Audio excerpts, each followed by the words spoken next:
시편 36편 우리가 함께 묵상합니다. 특별히 시편 36편과 우리가 전에 묵상했던 18편은 여호와의 종 다윗의 노래로 알려져 있습니다. 그런데 특별히 특정한 사람에게 여호와의 종이라고 이렇게 칭한 것은 시편에서는 이 두 시편이 유일합니다. 그리고 이 시편의 그 부제를 아주 간단하게 짧게 요약하면 종의 노래 이렇게 부르기도 하지요. 우리가 이사야서를 묵상하면서 또 여호와의 종에 대한 언급들이 나옵니다. 거기서 말하는 여호와의 종은 예수 그리스도를 상징하지요. 성경에 보면 여호와의 종이라고 어떤 특정한 사람에게 붙인 경우가 예수님을 제외하면 두 사람에게만 붙여진 칭호입니다.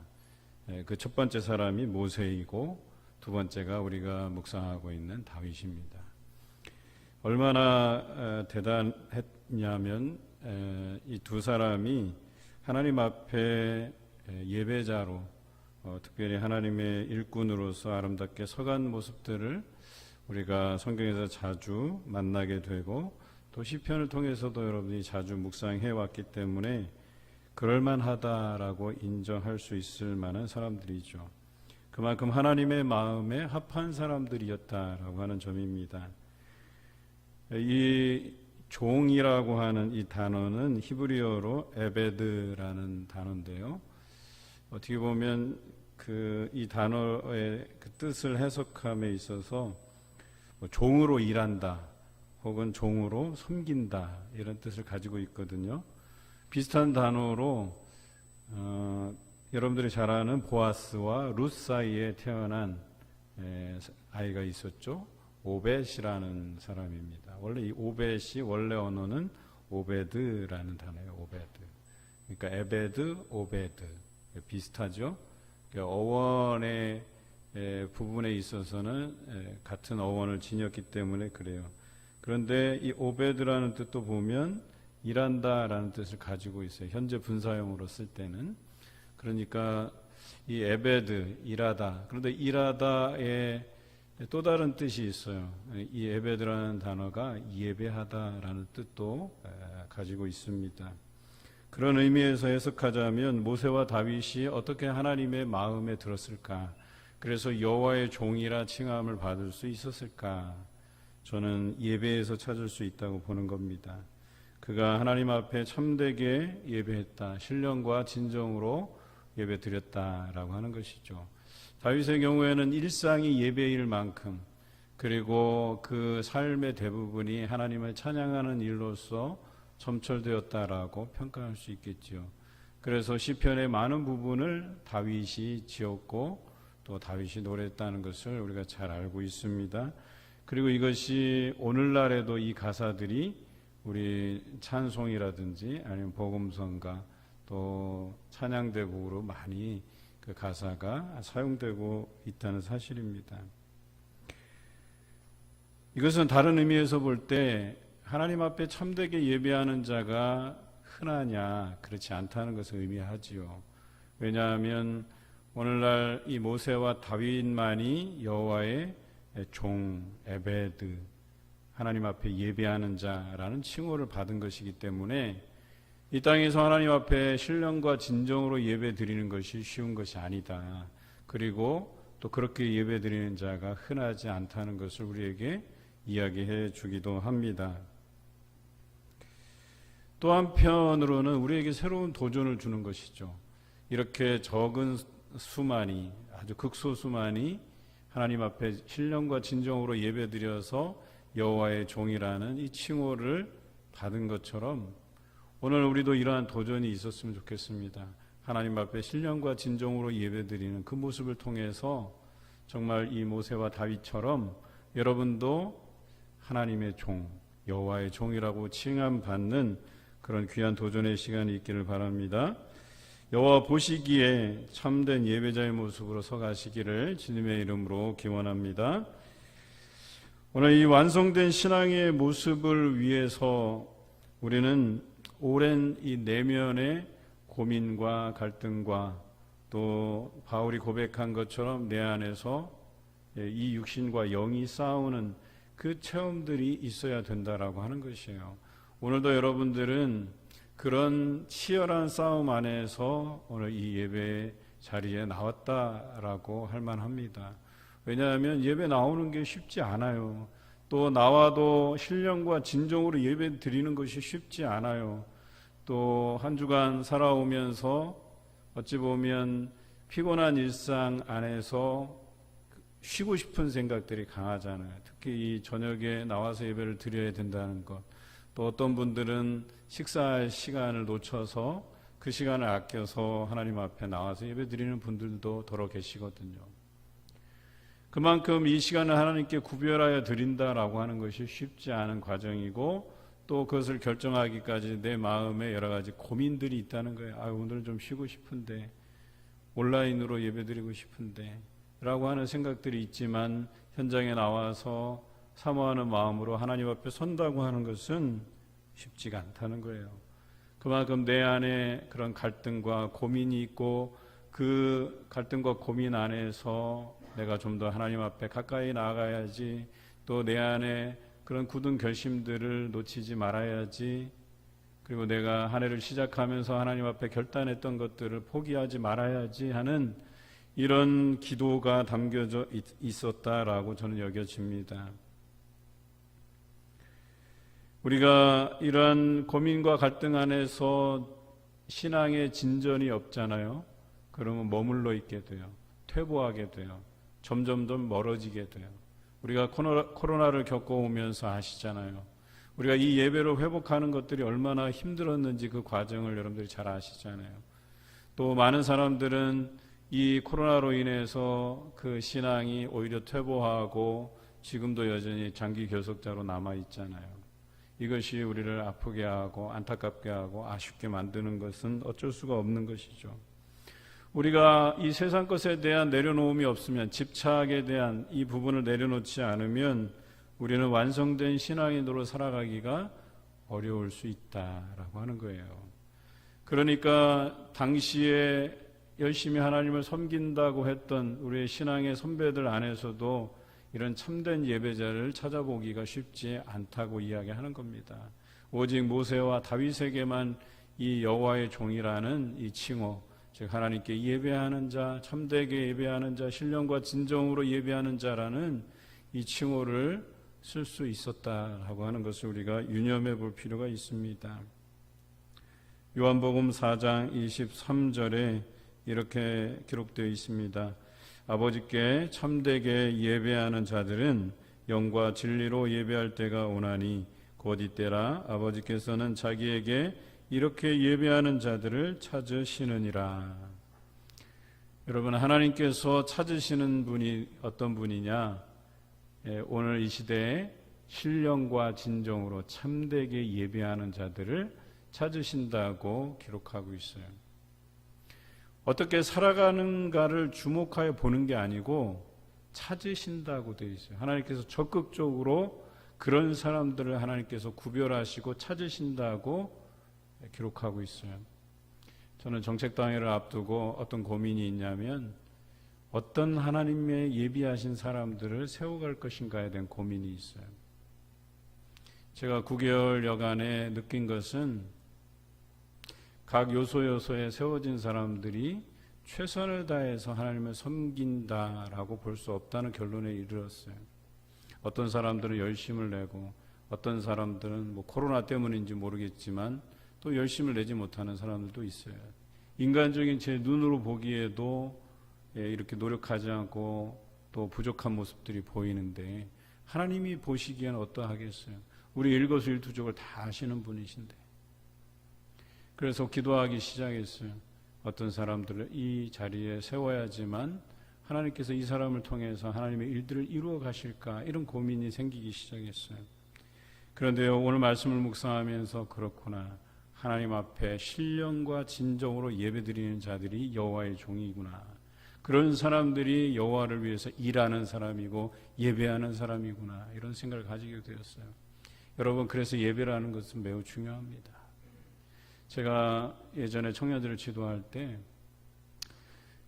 제가 부임하자마자 청년들을 딱 점검하는데 리더들 중에 한 3분의 1은 교회 안 나오더라고요.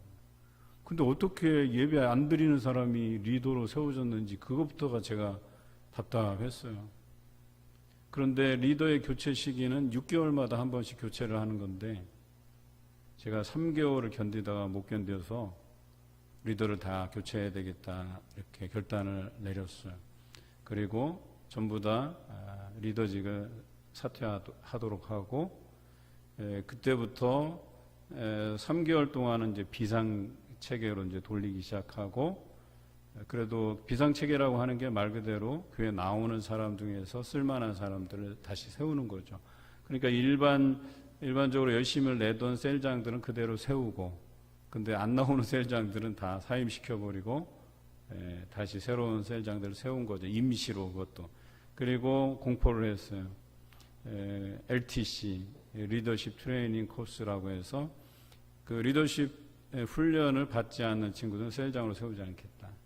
그리고 3개월 동안 화요일, 목요일 7시부터 10시, 11시, 12시까지 하여튼 뭐 언제 끝나는지 기약이 없어요. 시작해서 끝나지 않으면 계속 원래는 10시까지인데 11시까지, 12시까지 한 적도 있어요.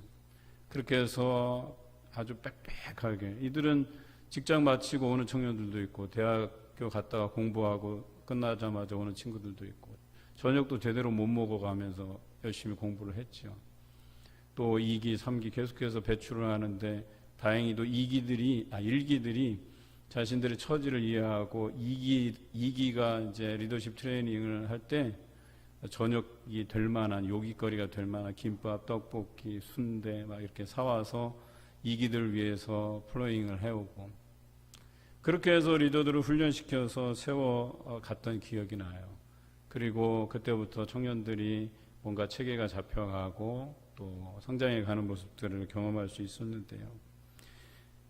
중요한 게 뭐냐면 하나님 앞에 신령과 진정으로 예배하는 자들이라고 하는 거예요. 여기서 벗어나면 안 되는 거예요. 적어도 우리가 구역의 구역장 또 구역 예배 인도자 뿐만 아니라 또 각 부서의 부장 또 거기에 대한 위원 또 우리가 올해는 부원이 세워지지 않았지만 내년에는 부원을 다 세울 겁니다.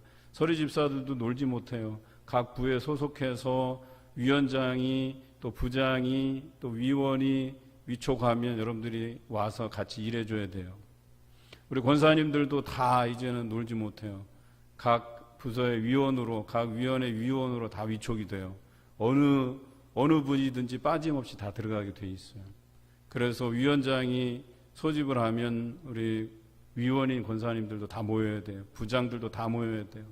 또 일할 때는 부원까지 다 위촉시켜서 일을 해야만 하는 구조로 만들어갈 것이에요. 그런데 중요한 게 뭐냐? 모세와 다윗처럼 하나님 앞에 신령과 진정으로 예배 드리는 자들이어야 된다라고 하는 거예요. 그들이 하나님 앞에서 참되게 일하는 사람들이고 하나님 앞에 참되게 예배하는 자가 된다고 오늘 성경은 이야기하고 있는 것이에요. 그런데 이 둘이 그러면 완전한 사람이었냐? 그렇지 않아요. 이들도 실수가 있었어요. 모세도 그렇고 다윗도 그랬어요. 하지만 그들이 하나님 앞에 그 실수를 인정하고 회개했던 사람들이 있지 않습니까? 하나님 앞에 그들의 진정성이 보였다는 거예요. 여러분, 지금까지 우리가 좀 하나님께서 맡기신 일에 대해서 소홀했다면 이제는 하나님 앞에 결단할 때예요. 우리가 더 열심을 내야 될 때예요. 그 진정성, 여러분의 그 진정성, 예배자로서의 그 진정성을 하나님 앞에 보여드려야 될 때라고 말씀드리는 겁니다. 본문 1절부터 4절까지는 악인의 모습에 대해서 노래하고 있어요. 당연히 참되게 예배하는 자가 있다면 그렇지 못한 사람들도 있겠지요. 1절과 2절에 이렇게 나와 있습니다. 마음속으로 하나님을 두려워하지 않는다라고 되어 있어요. 또한 자기의 죄악이 드러나지 않아서 미워함을 받지 아니한다고 스스로 자랑한다라고 기록하고 있어요. 악한 사람이 이래요. 하나님을 의식하지 않아요. 하나님을 전혀 두려워하지 않아요. 하나님은 우리의 일거수일투족을 다 하시는데 우리는 하나님을 두려워하지 않는다라고 하는 거예요. 이런 사람은 악한 사람입니다. 뿐만 아니라 내 죄가 드러나지 않는다고 해서 여러 사람들에게 드러나지 않는다고 해서 자신이 어때요? 다른 사람한테 미워함을 받지 않는다고 해서 떳떳하다고 자랑스럽게 다니는 것도 악한 사람입니다. 우리가 죄인인 것을 우리가 다 알지 않습니까? 하나님 앞에 온전한 자가 아님을 우리가 잘 알지 않습니까? 그래서 하나님 앞에 우리의 나약함을 늘 고백하고 우리의 한계를 늘 고백드리면서 나아가는 것 아니겠어요? 그런데 악한 사람은 그렇게 하지 않는다는 거예요. 하나님을 의식하지 않는다는 거예요. 하나님을 두려워하지 않는다는 거예요. 3절과 4절에 이렇게 기록되어 있습니다. 그의 입으로는 죄악과 속임의 말이 있을 뿐이라 침상에서 죄악을 꾀하며 스스로 악한 길에 서고 악을 거절하지 않는다라고 기록하고 있어요. 이런 사람이 악한 사람입니다. 말만 하면 죄악과 거짓이 속임이 그 말 안에서 섞여 나와요. 거짓말하는 자예요. 한다고 해서 안 하고 하지 않는다 해놓고 또 그렇게 저질러 버리고 하고 침상에서 날마다 꾀하는 것들이 죄악된 것을 누구 등을 쳐먹을까? 어떤 거짓으로 속여서 나의 이익을 부풀릴까? 그리고 스스로 악한 길에 서고 그 악한 것을 마다하지 않는 사람들, 이런 사람을 하나님께서는 악한 자다. 또 다윗은 노래하고 있습니다. 그런 사람이 하나님 앞에서 악한 자다.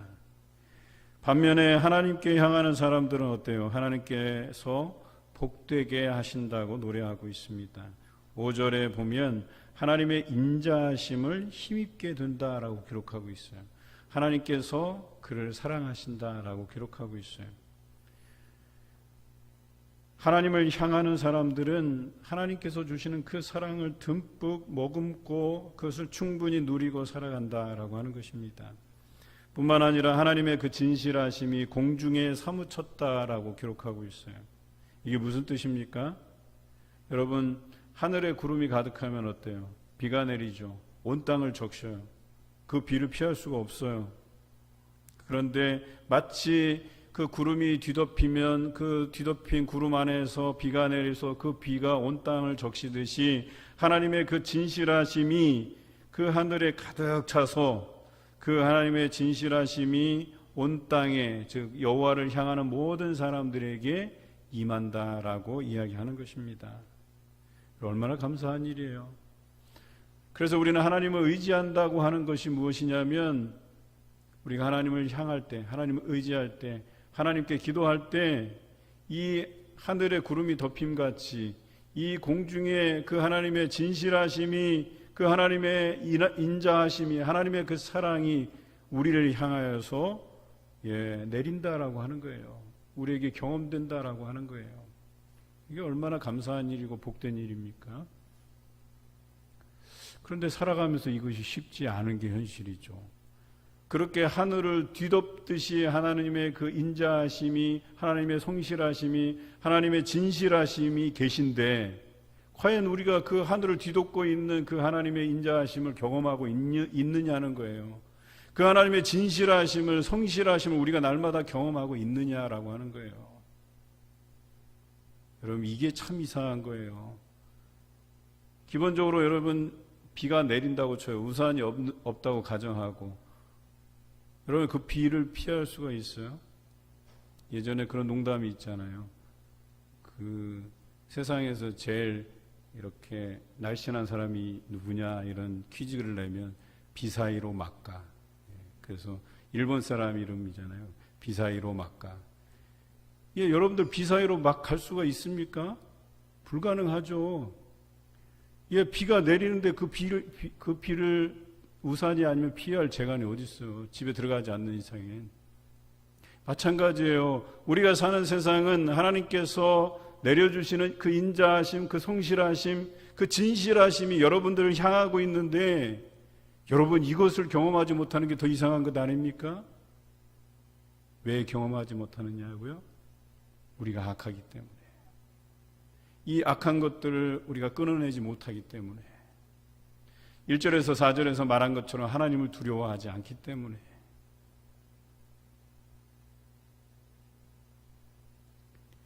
(6절에는) 이렇게 기록되어 있습니다. 하나님의 의가 산들과 같고 하나님의 심판이 큰 바다 같다 그랬어요. 하나님의 의, 하나님의 공평, 이것이 산과 같다라고 하는 거예요. 여러분 산을 마주 대해 보셨습니까? 가까이서 마주 대해 보셨어요? 저는 이 완주에 와서 좋은 게 뭐냐면 그냥 다니면 다 산이에요. 웬만하면 다 산이고. 근데 저는 산을 굉장히 좋아하거든요. 제 아내는 산을 별로 안 좋아해요. 산 올라가는 걸 싫어해요. 산은 좋은데 산 가파른 산을 올라가는 걸 싫어해요. 그냥 이렇게 평탄한 산을 좋아하는데 저는 산을 좋아하는 이유가 있어요. 오늘 이 말씀 묵상하면서 제가 은혜가 됐던 건 뭐냐면 하나님의 의와 공평이 산을 마주 대함같이 우리에게 느껴진다는 거예요. 이 완주 동네에 돌아다녀 보면 죄다 산이잖아요. 어디 가서 산을 볼 수 없는 게 이상할 정도잖아요. 그런데요, 하나님의 의와 공평이 내가 어디를 다녀도 산처럼 나를 마주 대한다라고 하는 거예요. 하나님의 의와 공평이 나에게 경험된다는 거예요. 얼마나 감사한 일이에요. 우리가 원수에게서 괴롭힘을 당해도 하나님께서 이 원수들을 갚아주실 것이라는, 이 원수를 심판하실 것이라는 그 하나님의 의와 공평이 내게 경험된다는 거 얼마나 감사한 일입니까? 억울하지 않잖아요. 또한 하나님의 심판이 바다와 같다라고 했어요. 모든 이가 큰 바다 안에 맞부딪히게 돼 있다는 거예요. 그 넓은 바다, 큰 바다라고 표현한 것은 모든 사람이 하나님의 공의 앞에 서게 될 것이라는 거예요. 의와 공평 안에 놓여지게 된다는 거예요. 그래서 어떤 사람은 그 악한 것이 드러날 것이고 어떤 사람은 그 의로움이 하나님에게 정당한 평가를 받을 것이라고 이야기하는 것입니다. 그런데요, 그 심판도 나쁘지 않아요. 왜냐하면 그 하나님의 공의로운 심판은 물론 완전히 멸하시는 심판은 우리가 피해야 되겠지만 근실이 징계하시는 것들 우리가 받아도 돼요. 왜냐하면 하나님께서는 주의 사랑하시는 자에게 근실이 징계하시는 분이시기 때문에 그것을 깨닫게 하시고 그래서 하나님 앞에 돌아오게 하시기 위해서 우리를 근실이 징계하는 것이기 때문에 우리 모두가 하나님의 그 의와 공평에 이렇게 놓여지게 되는 것 우리에게 감사한 일이에요. 우리의 잘못된 모습들 그것을 깨닫는 거요 굉장히 중요합니다. 우리가 영적으로 무뎌지는 것보다 그것이 나아요. 깨달음을 얻는 것이 훨씬 더 좋아요. 심판이든 구원이든 하나님께서는 선악간에 우리를 판단할 것임이 분명하다라고 오늘 다윗은 노래하고 있어요. 그래서 다윗은 그가 하나님 앞에 온전히 섰을 때 하나님만 의지했을 때 그의 노래는 다 일관성이 있어요. 이 어려움을 당함 속에서도 하나님을 꿋꿋하게 의지해요. 나의 억울함을 풀어주실 것이라고, 내가 하나님 앞에 의롭게 행한 것들을 하나님께서 정당히 심판해 주실 것이라고, 나를 괴롭게 하는 나의 대적들을 하나님께서 다 끊어내실 것이라는 이런 고백을 드릴 수 있었던 것 아니겠어요? 뿐만 아니라 그가 밧세바를 취하고 하나님 앞에 범죄했을 때 나단 선지자가 그를 책망했을 때 그것을 자기의 죄로 받고 그것에 대해서 회개하는 모습을 보이지 않았습니까? 그런데요, 악한 사람은 회개하지 않아요. 하나님을 두려워하지 않아요. 자기의 죄를 은폐하려고 해요. 다른 사람이 모르기 때문에 괜찮다고 여겨요. 그런데 괜찮은 것인가요? 그게? 그렇지 않지요. 하나님의 심판이 반드시 임한다라고 하는 것을 우리는 기억해야 될 것입니다. 여호와의 종인 다윗이 이 노래를 부르면서 내린 결론은 7절에 나옵니다. 우리 7절의 말씀을 같이 읽어보겠습니다. 하나님이여 주의 인자하심이 어찌 그리 보배로우신지요 사람들이 주의 날개 그늘 아래 피하나이다. 그렇습니다. 다윗은 하나님께서 세상을 통치하심을 믿었습니다. 구름이 온 하늘을 뒤덮으면 소낙비가 쏟아져서 온 땅을 적시듯이 하나님의 그 사랑이 그 사람들에게, 하나님을 향하는 사람들에게 쏟아져서 부어질 것이고 그분의 그 사랑, 그 인자하심, 그 성실하심에 흠뻑 적게 될 것이라고 그는 노래하고 있는 것이에요. 또한 하나님께서 제공하시는 풍족함을 누리게 될 것임을 8절에서 고백하고 있습니다. 우리 8절을 같이 읽어보겠습니다. 그들이 주의 집에 있는 살진 것으로 풍족할 것이라 주께서 주의 복락의 강물을 마시게 하시리이다. 이 얼마나 감사한 일이에요. 우리가 하늘을 우러러볼 때 그 하나님의 인자하심, 그 성실하심, 그 의와 공평을 우리가 경험하게 되잖아요. 그러면 우리가 누리게 될 삶이 풍족할 것이라고 했어요. 뿐만 아니라 복락의 강물을 우리가 마시게 될 것이라고 이야기했어요. 다른 표현으로 하면 영생수죠. 우리가 영생의 샘물을 마시게 될 것이다. 영원한 삶을 누리게 될 것이다 라고 말씀하신 것입니다. 여러분, 때로 우리가 한계에 부딪힐 때가 있어요. 막막할 때가 있어요. 어떻게 해야 될지 모를 때가 있어요. 그때 높으신 그 하나님의 인자하심을 생각하시기 바라요. 하늘을 쳐다보세요. 하나님께 구하시기 바라요. 그 하늘에 가득 찬 그 인자하심이, 그 성실하심이, 의와 공평이, 그리고 사랑이 여러분에게 부어주실 줄로 믿습니다. 하나님의 그 인자하심과 성실하심과 의와 공평이 하늘에 가득한데 우리는 이것을 경험하고 살고 있는지를 스스로 질문해 보아야 됩니다. 때로는 하나님의 그 인자하심, 그 사랑이 느껴져서 내가 인생에서 따뜻한 위로를 받기도 해요. 때로는 하나님의 그 성실하심으로 인해서 용기와 힘주심을 우리가 느끼기도 합니다. 때로는 하나님의 의와 공평으로 인해서 선악간에 심판하시는 그 하나님 앞에 두려운 마음으로 서기도 해요. 어쩌면 이런 사람이 진정한 신앙인이라고 할 수 있겠지요. 다시 말해서 앞에서 언급한 악인들은 무감각하기 때문에 이렇게 하나님께서 온 땅을 두루 덮으시는 그 인자하심, 그 성실하심, 진실하심, 의와 공평이 있음에도 불구하고 그들은 인정하지 않고 또 그것을 느끼지도 못하고 받아들일 수도 없다라고 하는 것이에요. 그저 죄와 속임의 말들로 인해서 지혜와 선행이 그치게 될 뿐이라고 성경은 기록하고 있어요. 그런데 여러분, 하나님의 인자와 성실, 의와 공평 이것을 인정하고 그러므로 인해서 풍족함과 복락을 누리는 사람이 많아야 정상 아니겠어요? 그런데 그렇게 많지 않다는 게 문제겠지요. 또 살아가는 삶이 호락호락하지 않아요. 제가 세 사람의 예를 들어볼게요. 다윗, 요셉, 다니엘. 다윗이 어땠어요? 그가 하나님께서 그 길을 마련해 주셔서 탄탄대로를 걷고 왕으로 등극해서 아주 풍족하고 복락의 길을 걸었나요? 그렇지 않잖아요. 너무나도 고생했어요. 너무나도 힘들었어요. 생명의 위협을 느낄 만큼 그의 인생이 아주 거칠고 힘들었다라고 하는 것을 우리가 잘 알아요. 그런데 결과적으로는 어때요? 하나님께서 그를 복되게 세우셨고 하는 일마다 잘되게 하셨고 또 실수가 있었지만 용서하고 덮어주셨고 그래서 다윗의 위가 견고하게 만드셨어요. 그 자식대에서 그 족보에서 역대 왕들이 태어나고 그 족보에서 예수 그리스도가 탄생하는 그런 아름다운 일을 보게 되었지 않습니까? 요셉은 어떠했습니까? 형들에게 팔렸어요. 미움받아서. 그리고 팔려간 그곳에서 원망하지 않았어요. 하나님을. 그는 자신에게 맡겨진 일에 대해서 최선을 다했어요. 그래서 노예의 신분이었음에도 불구하고 인정받았어요. 그리고 나중에는 왕의 꿈을 해석해 줌으로 인해서 총리의 자리에까지 이르게 돼요. 그 험난한 과정을 우리가 생각하면요, 사람은 험난하고 힘들었던 기억은 이게 딱 뇌에 새겨져요. 즐거웠던 기억은 금방 사라져요. 그래서 모세가 자기 인생을 수고와 슬픔뿐이다라고, 또 야곱이 자기 인생을 험악한 130년의 세월을 보냈다고 고백한 것 아니겠어요? 그런데 그 면면을 살펴보면 그가 복된 길을 걸었다라고 하는 것을 우리가 성경에서 쉽게 찾아볼 수가 있어요. 여러분, 그런 거예요. 우리가 살아가는 삶이 힘들어 보여요. 험난해 보여요.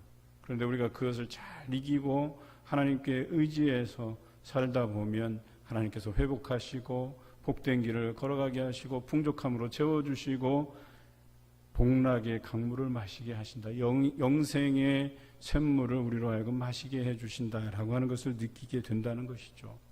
다니엘은 어떠했어요? 포로로 잡혀갔어요. 그곳에 희망이 없는 곳이에요. 그런데 그곳에서 사실은 타협할 수 있잖아요. 왕이 진미를 먹게 하는데 우상에게 드려진 것이라 해서 그들은 하나님께서 허락하신 음식만을 고집했어요. 그러지 않아도 되잖아요. 포로로 잡혀갔는데 뭐. 그런데도 하나님을 신실하게 따랐던 사람들이에요. 그의 세 친구도 그랬어요. 그들이 풀무불에 던져지고 사자굴에 던져져도 하나님을 신실하게 섬겼다는 거예요. 그래서 어떻게 됐어요? 바벨론의 총리가 되었을 뿐만 아니라 바사 제국의 총리로서도 활동한 사람이 다니엘이에요. 고레스 왕이 칙령을 내려보내서 이 백성을 돌아가게 한 것도 이 다니엘이 영향을 미쳤기 때문에 그런 가능했던 일이에요.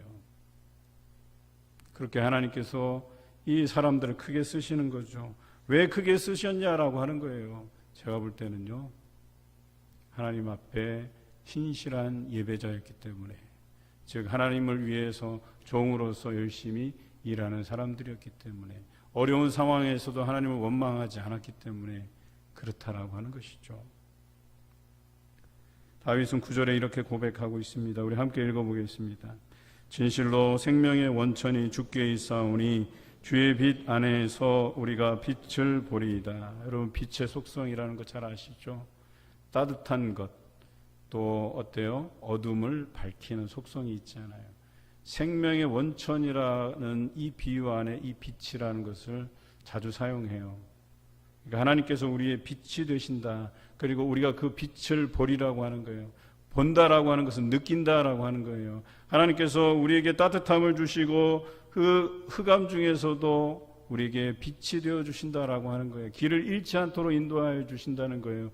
우리가 어때요? 혼자 남아 있다라고 생각할 때, 홀로이다라고 생각할 때 하나님께서 동행해 주신다는 거예요. 우리를 위로해 주신다는 거예요. 따뜻하게 우리를 사랑해 주신다라고 얘기하는 겁니다. 그것을 다윗이 고백하고 있는 거예요. 자신이 느낀 그대로를 노래하고 있는 것입니다. 우리는 어떤 사람을 말하고 있는지 10절에 잘 기록되어 있는데요. 10절을 함께 읽습니다. 주를 아는 자들에게 주의 인자하심을 계속 베푸시며 마음이 정직한 자에게 주의 공의를 베푸소서. 9절에 우리가 빛을 보리라. 누가 빛을 본다는 얘기예요. 오늘 10절에 나와 있는 것처럼 주를 아는 자들, 즉 마음이 정직한 자들에게 그 빛을 보게 하시겠다고 말씀하고 계십니다. 이런 사람이 생명의 근원이신 빛의 속성이신 그 하나님을 만나게 된다, 바라보게 된다, 경험하게 된다라고 하는 것입니다. 여러분, 기도하실 때 이 다윗이 고백한 것처럼 내 안에 정한 마음을 창조하시고 정직한 영을 새롭게 해달라는 이 기도를 꼭 드리시기 바라요. 그 마음이 깨끗할 때, 하나님 앞에 그 영이 정직할 때 하나님께서 빛으로 다가오시는 거예요. 우리가 그런 하나님을 느낄 수 있다는 거예요. 경험할 수 있다는 거예요. 저도 왜 괴로움이 없겠어요? 여러 가지 문제로 골치 아프고 또 가정사에서 또 뭐 복잡한 문제가 왜 없겠어요?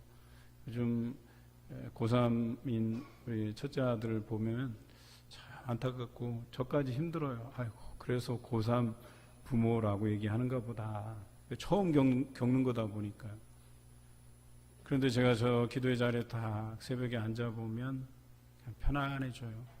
그냥 하나님께 맡기기 때문에, 내가 어찌할 수 없기 때문에 하나님 앞에 내려놓는 거예요. 하나님께서 이것을 좀 해결해 달라고. 인간적으로 어떤 수를 써도 안 되는 것들이에요. 그냥 마치 벽같이 다가오는 것들이에요. 이건 내가 해결할 수 있는 게 아니에요. 그냥 하나님께 맡기는 거예요. 하나님께서, 공의로우신 하나님께서, 공평하신 하나님께서, 인자하신 하나님께서, 신실하신 하나님께서 이것도 넘어가게 해 주실 것이라고 믿고 맡기는 거죠. 그러면 그 하루가 편안해요. 그 평안함이 얼마나 오래 갈지는 잘 모르지만 그래도 하여튼 날마다 하나님 앞에 내려놓는 연습을 하는 거예요.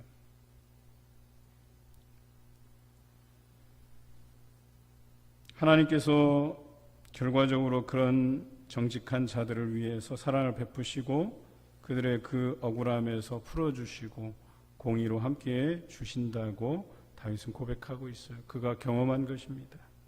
오늘 11절과 12절 함께 읽어보겠습니다. 교만한 자의 발이 내게 이르지 못하게 하시며 악인들의 손이 나를 쫓아내지 못하게 하소서. 악을 행하는 자들이 거기서 넘어졌으니 엎드러지고 다시 일어날 수 없으리이다.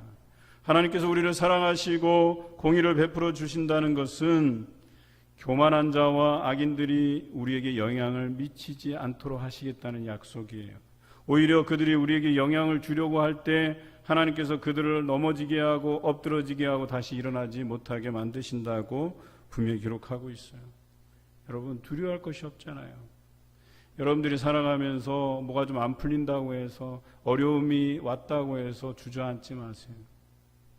결과적으로는 하나님께서 여러분들을 세워가실 것이고 그 어려움들을 이겨가게 하실 것이고, 또 앞에서 표현한 것처럼 풍요함과 풍족함과 복락의 강물을 누리시게 할 것임을 믿으시길 바랍니다. 우리 시편 144편 14절의 말씀을 함께 읽어보겠습니다. 화면을 보시고, 우리를 침노하는 일이나 우리가 나아가 막는 일이 없으며 우리 거리에는 슬피 부르짖음이 없을진대. 제가 굉장히 좋아하는 시편이에요. 우리 봄신방 때 여러 가정 이 말씀을 제가 나누었어요. 하나님께서 자녀에 대한 복을 주시고 기업에 대한 복을 주시고, 그리고 마지막에 세 번째가 이거예요. 우리를 침노하는 일이 없고 또 우리가 나아가 막는 일도 없을 것이고 또 슬피 부르짖는 일이 없을 것이다. 약속해 주시는 거예요. 다시 말해서 우리가 손댈 일이 없다는 거예요. 하나님께서 다 해결해 주시겠다는 거예요. 악한 자들이 침범하잖아요. 그럼 하나님께서 그 원수들을 다 엎드러지게 만드신다고, 다 넘어지게 만드신다고, 우리의 근처도 오지 못하게 만드신다고 말씀하시는 거예요. 또한 우리가 여러 가지 일들로 인해서 슬피 부르짖음이 없게 하시겠다고 말씀하시는 거예요. 얼마나 감사한 일입니까? 우리가 손댈 것이 없다는 거예요. 다 하나님께 맡겨드리면. 그런데 우리가 손대기 시작하면서 그것으로 인해서 상처가 되고 불만이 되고 원망이 되고,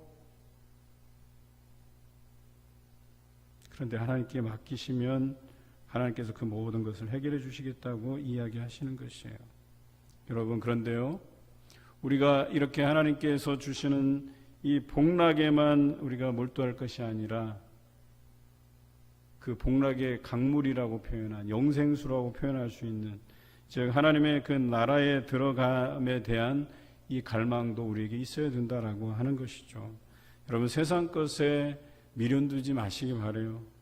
우리는 하나님께서 주시는 그 영생의 물을 마시는 그때까지 하나님의 의지에 나가시길 부탁을 드립니다. 계시록 5장 10절에 하나님께서 우리를 제사장처럼 여기시고 하나님이 통치하시는 그 나라의 왕 노릇하게 하신다고 말씀하셨어요. 그런데 굳이 우리가 이 악한 세상에 졸병 노릇할 필요가 뭐 있겠어요? 죄의 노예가 되기보다는 하나님 나라의 왕 노릇하는 여러분 되시기를 주님의 이름으로 기원합니다.